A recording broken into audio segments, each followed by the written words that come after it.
Morning student, welcome in bright online classes.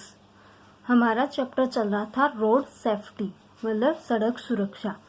तो हम सड़क सुरक्षा के रूल्स के बारे में स्टडी कर रहे थे कि जैसे कि एक्सीडेंट कैसे हो जाते हैं, तो क्या उनके क्या कारण होते हैं और उनसे हम कैसे बच सकते हैं। तो हमने लास्ट जो वीडियो था उनमें पढ़ा था पेडिस्ट्रियन के बारे में। पेडिस्ट्रियन का मीन्स होता है पैदल यात्री। तो पैदल यात्रियों को रोड पे चलते टाइम पे किन किन बातों का ध्यान रखना चाहिए जिससे कि वह एक्सीडेंट होने से आसानी से बच सके, उनके बारे में बताया था। जैसे कि हमें जल्दी में रोड क्रॉस नहीं करनी चाहिए, हमेशा पेडिस्ट्रियन को फुटपाथ का यूज़ करना चाहिए, रोड क्रॉस करते टाइम पे जेब्रा क्रॉसिंग का यूज़ करना चाहिए। कभी भी हमें जो आयरन्स की रेलिंग्स बनी होती है रोड पे उनको जंप नहीं करना चाहिए। ईयरफोन्स या म्यूजिक सुनने के लिए उनका यूज़ नहीं करना चाहिए, क्योंकि अगर उनका यूज़ करेंगे तो जो हमारे पीछे या आगे पीछे से आने वाले जो व्हीकल होंगे उनकी आवाज़ हमें दिखाई नहीं देगी, जिससे कि एक्सीडेंट होने के चांसेस रहते हैं। तो हमने प्रीवियस जो वीडियो था उसमें पेडेस्ट्रियन कैसे रूल्स को फॉलो कर सकते हैं, कौन कौन से रूल्स थे उनके बारे में बताया था।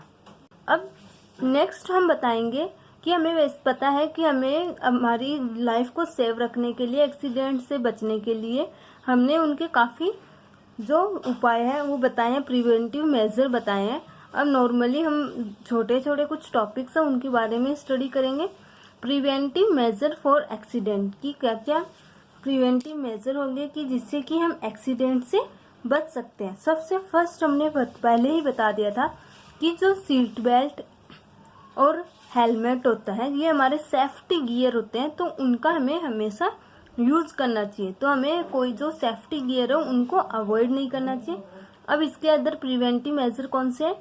Education and awareness about road safety, कि जो सड़क सुरक्षा के बारे में जो रूल्स बनाए गए हैं उनके बारे में हमें जानकारी होनी चाहिए, हमें उनके बारे में एजुकेशन होनी चाहिए, साथ में हम अवेयर हो मतलब जागरूक हो, उनके बारे में हम जागरूक होंगे तो अगर हमें पता है तो हम आसानी से दूसरे लोगों को समझा सकते हैं। तो हमें जो रोड सेफ्टी के रूल्स बनाए गए हैं उनके लिए एजुकेशन और अवेयरनेस होना ज़रूरी होता है। नेक्स्ट है स्ट्रिक्ट एनफोर्समेंट ऑफ लॉ, कि हमें जो कानून के जो नियम बनाए गए हैं उनको स्ट्रिक्टली फॉलो करना चाहिए। कि वापस से देखना, जितने भी रूल बनाए गए हमें रोड सेफ्टी के अंदर अलग अलग रूल्स बताए गए हैं, तो उन जो लॉ है, जो नियम है, उनका स्ट्रिक्टली फॉलो करना चाहिए। नेक्स्ट है इंजीनियरिंग, कि इंजीनियर्स के द्वारा भी कुछ ऐसे काम करनी चाहिए जिससे कि रोड एक्सीडेंट नहीं हो सके। फर्स्ट है व्हीकल डिज़ाइन, कि व्हीकल को ऐसे डिज़ाइन करें कि हम आसानी से एक्सीडेंट होने से बचा सके। कि कई बार होता है कि व्हीकल में कुछ प्रॉब्लम होती है जिस वजह से भी एक्सीडेंट हो जाता है, तो इंजीनियर को व्हीकल की डिज़ाइन इस तरीके की करनी चाहिए कि हमें ज़्यादा से ज़्यादा लॉस नहीं हो। अगर एक्सीडेंट हो भी जाता है तो हमें लॉस नहीं हो, तो ऐसी डिज़ाइन करनी चाहिए। नेक्स्ट है रोड इंफ्रास्ट्रक्चर, कि जो सड़कें बनाई जाती है उनको भी बेस्ट बनाए, कि अगर सड़कें जितनी खराब होगी, सड़कों की हालत खराब होती है या उनमें को बनाने में जो रॉ मटेरियल है, जो कच्चा पदार्थ होते हैं, जो कच्चे जितने भी मटेरियल्स होते हैं उनका यूज़ है वह बेस्ट लेना, उनका अच्छे से यूज़ करना चाहिए। हमें गलत मात्रा में या गलत तरीके से रोड को नहीं बनाना चाहिए। तो अगर रोड की इंफ्रास्ट्रक्चर है, रोड अगर सही बनी रहेगी तो एक्सीडेंट होने के चांसेस बहुत कम होंगे। तो ये प्रिवेंटिव मेजर हो गए, हम एक्सीडेंट से आसानी से बच सकते हैं। नेक्स्ट है डायरेक्ट कॉन्सिक्वेंस ऑफ एक्सीडेंट, कि अचानक एक्सीडेंट हो जाते हैं तो कॉन्सिक्वेंस, यहाँ पे कॉन्सिक्वेंस का मीन्स लिया गया परिणाम, कि एक्सीडेंट होने से क्या परिणाम निकलते हैं। हमें पता है अगर एक्सीडेंट हुआ है तो नॉर्मली इंजरी होती है, कई बार डेथ हो जाती है, कभी व्हीकल ज़्यादा इंजर्ड हो जाता है तो काफ़ी लॉस होता है। तो इसमें लिखा हुआ है कि क्या कॉन्सिक्वेंस होते हैं, दुर्घटना होने पे क्या परिणाम निकलते हैं। फर्स्ट डेथ, कि अगर एक्सीडेंट हो गया है तो एक्सीडेंट में कई बार है जो पर्सन है तो उसकी डेथ हो जाती है।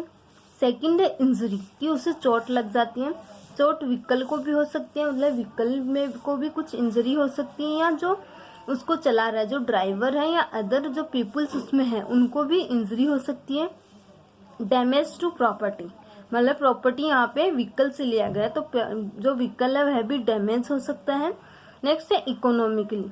अब इकोनॉमिकली भी लॉस होगा, मतलब आर्थिक रूप से अगर एक्सीडेंट में किसी भी गाड़ी को या जो प्रॉपर्टी है उसको अगर डैमेज हुआ है या जो ड्राइवर है या अदर पीपल है उनको अगर इंजरी हुई है तो हमें उन पे इकोनॉमिकली रूप से भी हमारा उसमें प्रभाव पड़ता है कि हमें इकोनॉमिक जो हमारी आर्थिक है उस पर अफेक्ट होता है। उनको सही करवाने पे हमें पैसे खर्च करने होंगे तो ये हमारे लिए अफेक्ट होगा। गवर्नमेंटल, और गवर्नमेंटल सरकार के सरकारी रूप से भी इनमें लॉस होता है कि सरकार भी जैसे कभी कोई एक्सीडेंट हो जाता है तो सरकार को मुआवजा, मतलब लोग बोलते मुआवजा मांगते हैं तो मुआवजा देना पड़ता है, तो गवर्नमेंट पे भी इस पे परिणाम होता है। तो इसलिए हमें एक्सीडेंट को रोकने के लिए ज़्यादा से ज़्यादा जो अवेयरनेस और एजुकेशन है और जो रूल्स बनाए गए हैं उनको स्ट्रिक्टली फॉलो करना चाहिए। नेक्स्ट है helping road accident victim. Victim का मीन्स होता है पीड़ित, कि जो रोड एक्सीडेंट में जो पीड़ित है जो विक्टिम है हम उसकी हमें हेल्प कैसे करनी चाहिए, उनकी हेल्प करना ज़रूरी होता है। Life of an accident victim can be save by administering timely medical acid, कि जो एडमिनिस्ट्रिंग के द्वारा जो मेडिकली हमें जो सुविधाएं प्रोवाइड करवाई गई है उनके द्वारा हम जो विक्टिम है जो पीड़ित है उसकी लाइफ को बचा सकते हैं। कि अगर जैसे कि एम्बुलेंस चलाई गई है तो एम्बुलेंस को हम अगर तुरंत बुला लेते हैं और जो रोड पे गिरा हुआ विक्टिम है उसको अगर उसी टाइम पे सेफ जगह पहुंचा दिया जाता है तो वह आसानी से उसकी लाइफ है वह सेव हो जाती है। आज के टाइम पे ज़्यादा से ज़्यादा लोग वीडियोस बनाने में या इधर उधर बातें करने में ही टाइम वेस्ट कर देते हैं तो उनको जल्दी से जल्दी हॉस्पिटल नहीं पहुंचाया जाता है। तो हमें हमेशा जो रोड एक्सीडेंट विक्टिम है उसको सबसे पहले हॉस्पिटल पहुंचाना ज़रूरी होता है। नेक्स्ट है द गोल्डन हॉर, कि सबसे जो सुनहरा घंटा होता है, मतलब जो जैसे कई बार बोला जाता है कि हमारे पास गोल्डन चांस है, कि सुनहरा अवसर है, तो वैसे ही जो विक्टिम होता है उसके पास में सुनहरा एक घंटा होता है कि वह एक घंटे में या तो जीवित हो सकता है, अपनी लाइफ को सेव कर सकता है, या वह उस लाइफ से मतलब उसकी डेथ हो जाती है। तो उसके लिए फर्स्ट जो हॉर होता है, फर्स्ट घंटा होता है उसे गोल्डन हॉर्स कहा जाता है। The first hour after the trauma is called golden hours, कि मेनली जब ट्रॉमा में ले जाने के बाद या एक्सीडेंट होने के बाद में उसके पास में जो पहला घंटा होता है, पहला हावर्स होता है, वह गोल्डन हावर्स कहलाता है, मतलब सुनहरा घंटा कहलाता है।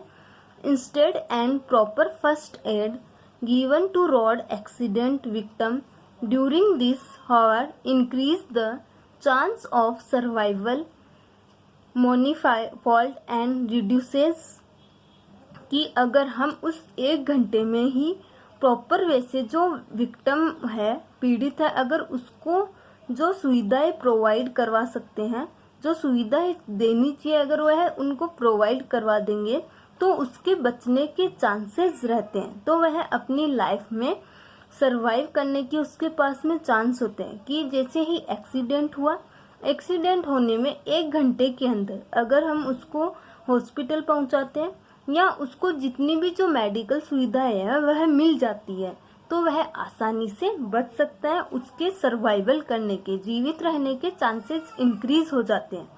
द सेवेरिटी ऑफ इंजरीज, जिससे कि वह इंजरी जितनी भी इंजरीज होती है उसको वह उससे आसानी से लड़ सकता है और वह अपनी लाइफ को वापस से जी सकता है। Many death and disabilities due to impact of injury can be prevent with timely first aid, कि कई बार डेथ हो जाती है या कुछ डिसएबिलिटीज हो जाती है इंजरी होने की वजह से, क्योंकि हम उनको टाइम पे हॉस्पिटल या जो फर्स्ट एड उनको जो सुविधा प्रोवाइड करवानी होती है वह नहीं करवा पाते तो उससे उनकी डेथ हो जाती है, कुछ डिसएबिलिटीज हो जाती है। तो उनसे बचाने के लिए हमें फर्स्ट आवर के अंदर ही उनको जितनी जो सुविधा होती है वो प्रोवाइड करवानी चाहिए, जिससे कि वह अपनी लाइफ में सरवाइव कर सके, उनके चांसेस बना रहे।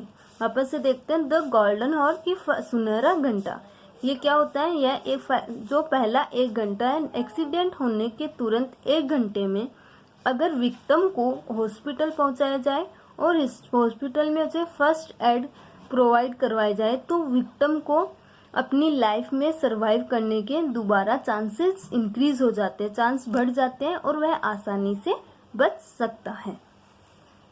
अब नेक्स्ट ड्राइविंग लाइसेंस। प्रेजेंट सबको पता है कि गाड़ी चलाने के लिए हमारे पास में ड्राइविंग लाइसेंस होना ज़रूरी होता है। ये एक हमारे जो डॉक्यूमेंट्स होते हैं, मैंडेटरी डॉक्यूमेंट्स, मतलब अनिवार्य जो भी डॉक्यूमेंट्स होते हैं उनमें ड्राइविंग लाइसेंस का होना ज़रूरी है, तभी हम कोई व्हीकल है उसको आसानी से चला सकते हैं। Driving licence is the most essential and mandatory document to drive a motor vehicle in any public places. कि ड्राइविंग लाइसेंस है वह हमारे लिए आवश्यक एंड मैंडेटरी मतलब मीन्स होता है अनिवार्य डॉक्यूमेंट्स हैं जो कि एक ड्राइवर के पास में होना ज़रूरी है, जिससे कि वह कोई भी व्हीकल को एक पैलेस से दूसरे पैलेस पे या कोई भी पब्लिक पैलेस में आसानी से जा सकता है। कि ड्राइविंग लाइसेंस के द्वारा ही हम गाड़ी को एक या कोई भी गाड़ी है, बस है, कार है, जो भी है उनको हम आसानी से ड्राइव कर सकते हैं। नेक्स्ट है एलिजिबिलिटी, कि उसकी योग्यता क्या होनी चाहिए, कि ड्राइविंग लाइसेंस कब बनता है। The application for driving licence should be 18 year old on the date of application. कि हम जो एप्लीकेशन देंगे ड्राइविंग लाइसेंस बनाने के लिए उसमें हमें 18 ईयर्स कंप्लीट करने ज़रूरी होते हैं। जिस डेट को हम एप्लीकेशन दे रहे हैं उस डेट से हमारी जो एज है वह 18 ईयर्स होना ज़रूरी है। ड्राइविंग लाइसेंस कब बनता है, नॉर्मल हम कह सकते हैं जब हम 18 साल के हो जाते हैं उस टाइम पे हमें ड्राइविंग लाइसेंस दिया जाता है, जिससे कि ड्राइविंग लाइसेंस हम बनवा सकते हैं, जिससे कि हम कोई भी व्हीकल है उसको ड्राइव कर सकें। नेक्स्ट है after completion of 16 year of age a temporary licence can be provide for non gear vehicle. इसके अलावा अगर हमने 16 ईयर मतलब 16 साल कंप्लीट कर ली है तो हम टेम्पररी लाइसेंस मतलब अस्थायी लाइसेंस बनवा सकते हैं, जिससे कि जो नॉन गियर व्हीकल होते हैं उनको हम चला सकते हैं या कोई भी व्हीकल है उसको हम आसानी से सीख सकते हैं, क्योंकि हमारे पास में इसका एक लाइसेंस बना है। यह 16 ईयर के बाद में बनता है। तो ड्राइविंग लाइसेंस के लिए हमारी एज 18 ईयर्स होना ज़रूरी है, उस टाइम पे हमें परमानेंट लाइसेंस मिल जाता है। और अगर गाड़ी हमें नॉन गियर व्हीकल चलाने हैं तो 16 ईयर में हम लाइसेंस बनवा सकते हैं।